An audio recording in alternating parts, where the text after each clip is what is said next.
Se você esteve online nas últimas semanas ou acompanhou as Olimpíadas de Inverno, você já deve ter ouvido falar da atleta de esqui freestyle chamada Aileen Gu. Ela tem 22 anos, nasceu nos Estados Unidos, mas por ter mãe chinesa, resolveu competir pela China. E aí eu vou dar aqui umas informações básicas sobre as premiações que ela já recebeu para vocês entenderem o poder da gata. Em 2022, ela se tornou a primeira atleta de estilo livre a conquistar 3 medalhas em uma única edição das Olimpíadas de Inverno. Ela conseguiu 2 medalhas de ouro e uma de prata. E agora, em 2026, ela conquistou 2 de prata e uma de ouro. Dito isso, em 2022, ela foi intitulada como a mais jovem campeã esquiadora de estilo livre das Olimpíadas e atualmente é a esquiadora mais condecorada da história nessa modalidade. Tá bom pra você? Mas, para além disso, o que chamou mais a atenção das pessoas, inclusive a minha, foram as entrevistas que ela deu respondendo sempre de uma forma muito assertiva, confiante e autêntica. O que eu acredito que possam dar várias aulas pra gente. E desde então eu ando obcecada nessa mulher. Quem ela é, de onde ela veio, como vive, o que ela faz.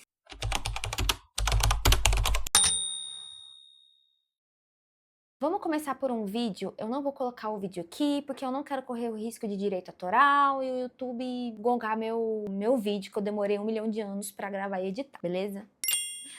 Mas vocês devem ter visto, e quem não viu, põe lá a Aileen Gu no TikTok ou no Instagram, enfim, vocês com certeza vão achar essa entrevista. E vamos começar pela pergunta que um desquerido fez pra ela em relação à vitória dela nessas Olimpíadas, né, que são das 2 pratas e de 1 ouro, e em que ele perguntou o seguinte: se ela considerava essas 2 pratas como 2 pratas ganhas ou como 2 ouros perdidos. E aí, primeiro de tudo, ela dá uma risadinha e ela continua falando que ela é a atleta mais condecorada da história e que isso por si só já responderia a pergunta dele. Mas ela não estava satisfeita e ela resolveu dar uma resposta um pouco mais elaborada para ele. E ela continua falando para ele que essa é uma perspectiva ridícula de se pensar, porque cada medalha que ela conquista é igualmente difícil para ela.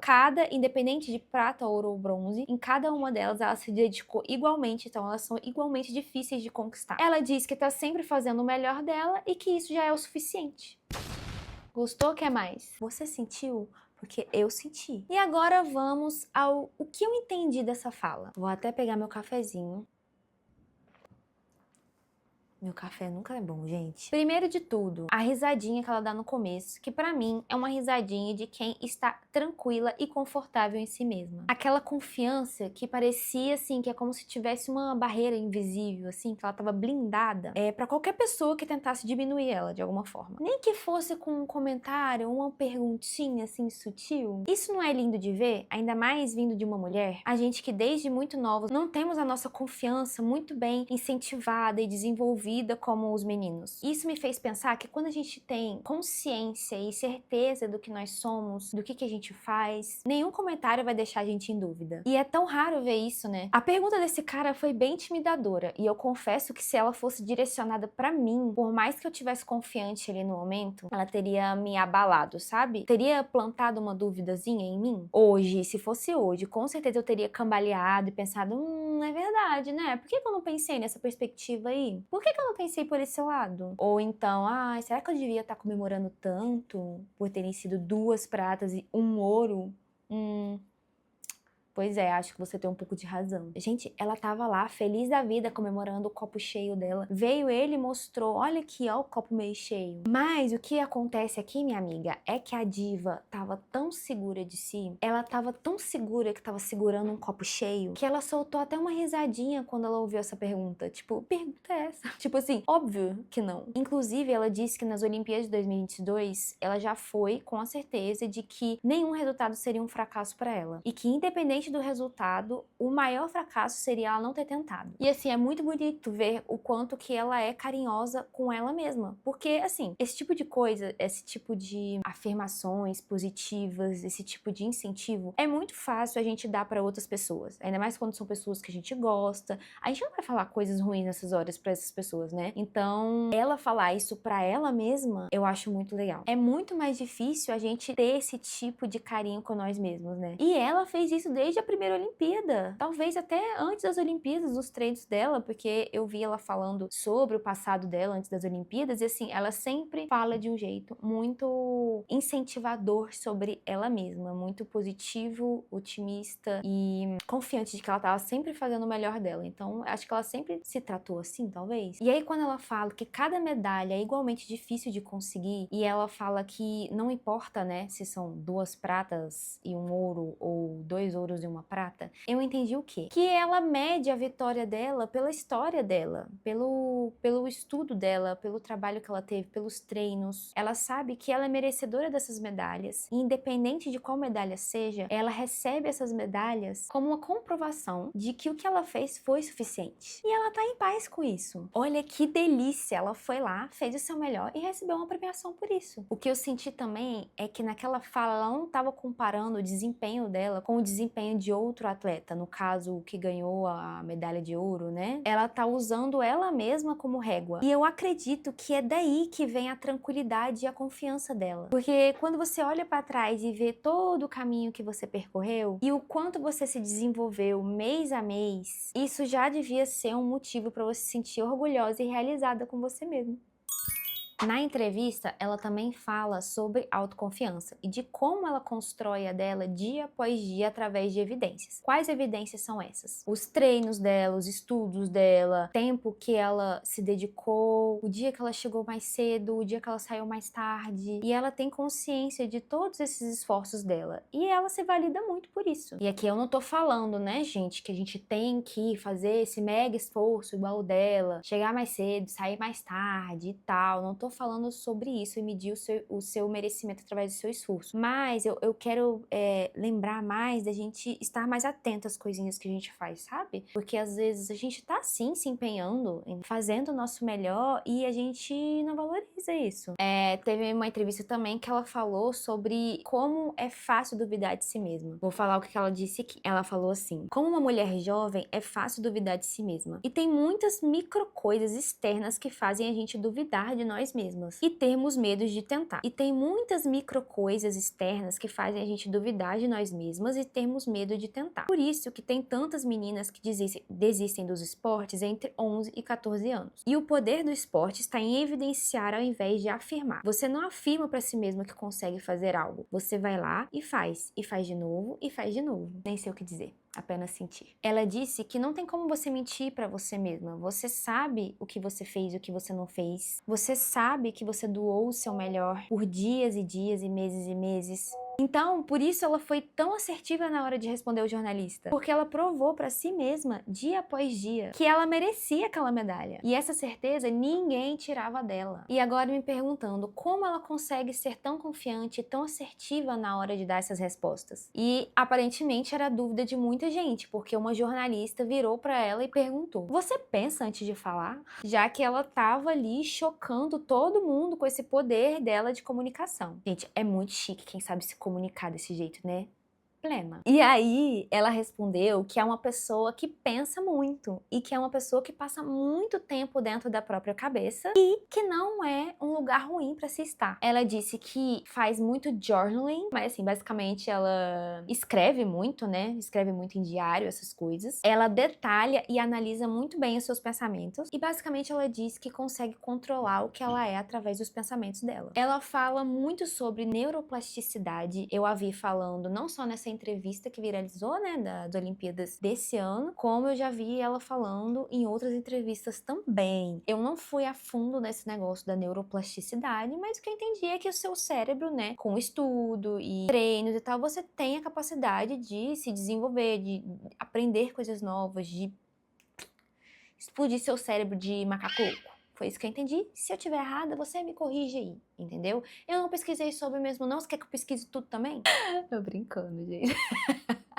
E que ela fala também que é incrível porque ela tem consciência que ela pode se tornar a pessoa que ela admiraria quando tinha 8 anos de idade. E eu achei legal que ela pontuou que ela pensa muito sobre ela mesma, mas não é de um jeito egocêntrico, mas de um jeito analítico. Perguntas do tipo: aonde posso melhorar? Como posso ser melhor do que ontem? Mas o que mais me pegou nessa resposta dela foi o não é um lugar ruim para se estar, quando ela estava se referindo, né, propriamente de titânio dela. Eu vou te fazer perguntas perguntas que eu fiz a mim mesma também. Você pensa muito sobre si mesma? Você detalha os seus pensamentos? Você reflete sobre as suas emoções e sentimentos? Porque eu não. E, sinceramente, eu não conheço ninguém que faça isso de uma forma tão profunda e dedicada. Na verdade, eu conheço são pessoas que têm medo de adentrar propriamente. Gente que não quer fazer terapia, porque sabe que vai cavucar um negócio ali, que não quer encarar, entendeu? E assim, talvez todos nós tenhamos esse medo em algum nível, né? Mas o que eu sinto é que parece que tem um pote de ouro no fim desse arco-íris. E parece que esse é o pote de ouro. Conhecer tanto a si mesma que você se torna um megazord da confiança e da comunicação. Claro que tem muitas camadas que envolvam a confiança dela. E eu acredito que tem muito a ver com o mundo em que ela cresceu, né? O mundo ao redor dela. Mas é isso, o quanto conhecer a si mesmo te defende de comentários desnecessários. Ou até aqueles comentários que nem foram tão ruins assim, mas que se você não tiver certeza sobre si mesma, você pode acabar desvirtuando a interpretação e levar para um lado que nem era real, mas que te machuque de alguma forma. Eu fiquei pensando na importância da escrita pra gente se conhecer e o quanto a gente subestima o poder dela. Cavucar nossos pensamentos, destrinchar nossos raciocínios. Acho que a gente subestima demais essa ferramenta tão boa e tão assim, ó, gratuita. Além da terapia, né, gente? Assim, terapia mais escrita, perfeito. Não posso fazer terapia, mas posso escrever? Maneiro. Eu já comentei aqui que eu tenho o costume de escrever, né? Mas eu acho que eu devia me empenhar mais nisso, confesso. Tipo assim, não é todo dia. Às vezes eu engato, tipo, alguns dias seguidos, depois dou uma paradinha. Tipo, eu queria que isso realmente virasse um hábito, sabe? Mas eu reconheço que eu tenho tentado. Não vou tirar meu mérito aí, não. E pra você que não começou a escrever nada, que tal começar agora? Bom, gente, 15 minutos no cronômetro. Põe lá, vou escrever aqui qualquer coisa da minha cabeça. Juro, qualquer coisa mesmo. Não precisa nem ter uma linha perfeita de raciocínio. Vai jogando lá. Vai jogando lá o que tá passando na sua cabeça, que uma hora isso vai se amarrando e vai te ajudando. Agora, outra coisa legal que eu vi ela falando nas entrevistas é que ela não se abala com críticas construtivas. E isso me pegou muito também. Porque eu sou uma pessoa que não aceitava muito bem críticas construtivas. Eu tenho melhorado muito nisso. Mas vamos conversar sobre isso. Que a gente tá falando de críticas construtivas de verdade. A gente não tá falando daquelas críticas que a pessoa faz pra te sacanear, com um comentário desnecessário. E aí ela fez um comentário que eu quero deixar claro aqui pra vocês, que aparentemente ela teve uma vida privilegiada. Antes que a gente saia se comparando completamente, a gente precisa dos recortes, né? Aparentemente ela cresceu num ambiente privilegiado, não sei exatamente sobre a bufunfa, mas não acredito que ela tenha nascido, entendeu? Pobre. Mas aparentemente ela é um megazord porque ela cresceu em volta de muitas boas influências que ajudaram ela. E a gente sabe que isso faz muita diferença no adulto que a gente se torna, né? Ela falou sobre como ela aprendeu muito apenas existindo ao redor dessas pessoas que sabiam muito mais que ela. Pessoas que eram bem-sucedidas, que esquiavam muito melhor que ela. E ela fala que desde muito nova ela entendia que ela tinha que aproveitar isso, tendo humildade para aprender e não se abalando com as críticas construtivas. E ela afirmou que ninguém fere os sentimentos dela com críticas construtivas. Ela disse que é uma habilidade muito boa que ela aprendeu e que ela vê como um presente essas críticas para o crescimento dela, porque se ela se ofendesse toda vez que recebesse uma crítica, ela não cresceria. Então ela vai atrás de críticas, vai atrás de opiniões e recebe isso como algo muito valioso. Aprender no meio desses peixes grandes fez ela receber isso de uma forma muito natural e se tornar resiliente. Mas, por outro lado, ela desaprendeu a ouvir o seu próprio julgamento, porque ela acabou perdendo essa habilidade de confiar no seu próprio julgamento, na sua própria opinião. E dizendo a diva que tá aprendendo a melhorar isso, tá? Tô com a diva, porque eu me identifiquei muito nisso. Eu tinha uma resistência muito grande em receber críticas.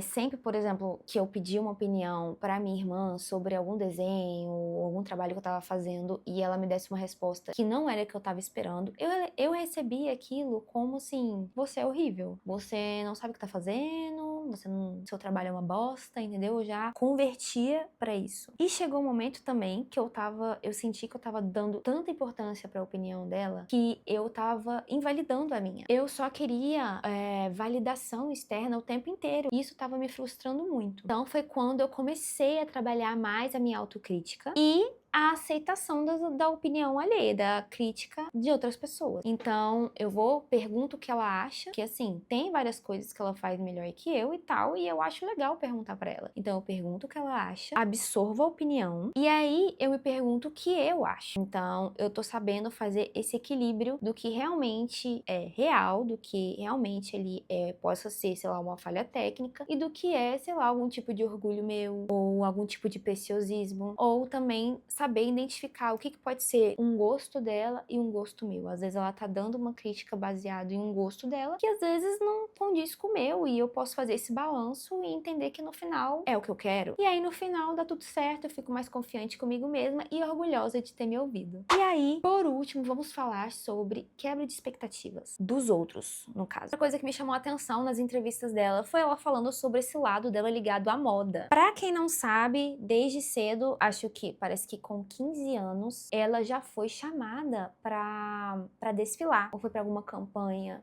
Enfim, algo relacionado à moda, gente. Mas enfim, começou cedo. E ela começou a se apaixonar pelo mundo da moda. E aí depois das Olimpíadas, ela fez campanhas pra Louis Vuitton, pra Tiffany. Ela realmente se tornou o rosto dessas marcas. Ela também foi contratada por uma agência de modelos super influente, que inclusive é a mesma agência da Bella Hadid e de outras modelos famosíssimas. E arrasou no Met Gala também. E a gente sabe que pra você estar no Met Gala, alguma influência você tem que ter. Então a bicha estava assim, ó, poderosa. E ela falou sobre como ela se diverte quebrando as expectativas das pessoas através das roupas que ela usa. Porque ela disse que vindo do esporte que ela faz, as pessoas já têm uma visão já de como ela deve se vestir, e acaba que as pessoas sempre se surpreendem com isso. A nossa primeira impressão sobre as pessoas geralmente vem de como ela tá se vestindo, né? E depois você abre a boca e essa expectativa é quebrada. Um exemplo, né, é essas entrevistas que viralizaram, né, dessas Olimpíadas, em que ela tá usando um super laço dourado na cabeça. Então, se antes dela abrir a boca você olhasse só pra ela, você ia tirar uma conclusão o quê? Mais meiga, doce, mais infantilizada um pouco. E depois que ela abre a boca, você vê que ela é um mulherão, né? Ela é super madura e tal. Então, assim, a quebra de expectativa que ela fala. Ela disse que por mais que ela gostasse muito de moda, ela tinha medo de aceitar convites nesse ramo, com medo de fecharem portas no esporte pra ela. Porque a gente sabe que tem, né, essas implicações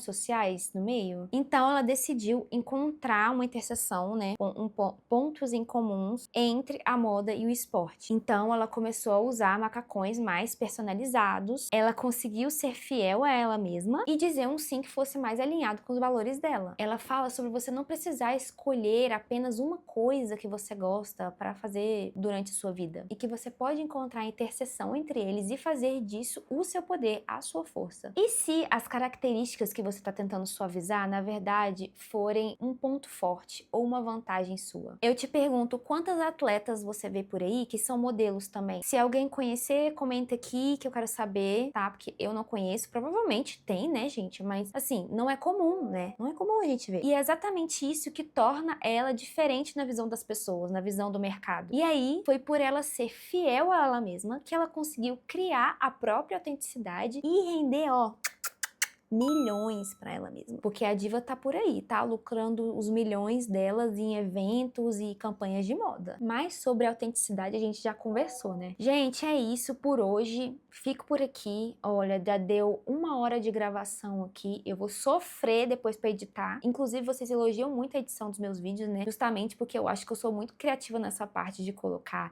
efeitos, né? Tanto efeitos sonoros quanto visuais. Mas isso, gente, faz a minha edição de vídeo ser mais longa ainda, sabe? Então, assim, me desejem sorte, tá? Eu vou precisar dessa força. Então é isso, tchau, falei demais.